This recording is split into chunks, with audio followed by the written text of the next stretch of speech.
Types of elbow in pipe fitting.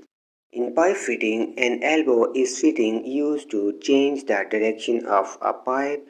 Its main types are butt weld elbow, connected by butt welding, strong and used in industrial piping systems.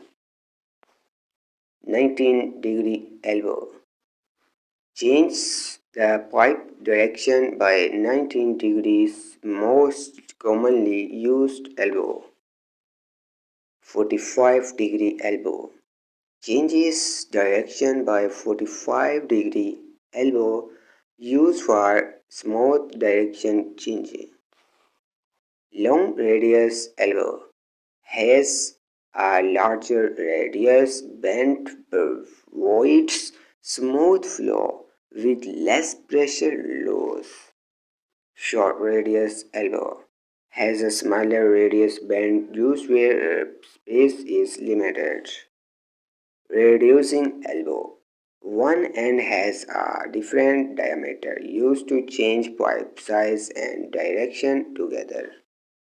Threaded elbow has internal or external threads used in small piping system. Socket weld elbow joined by socket welding used in high pressure system. Subscribe for more informative videos. Like, share and good comment.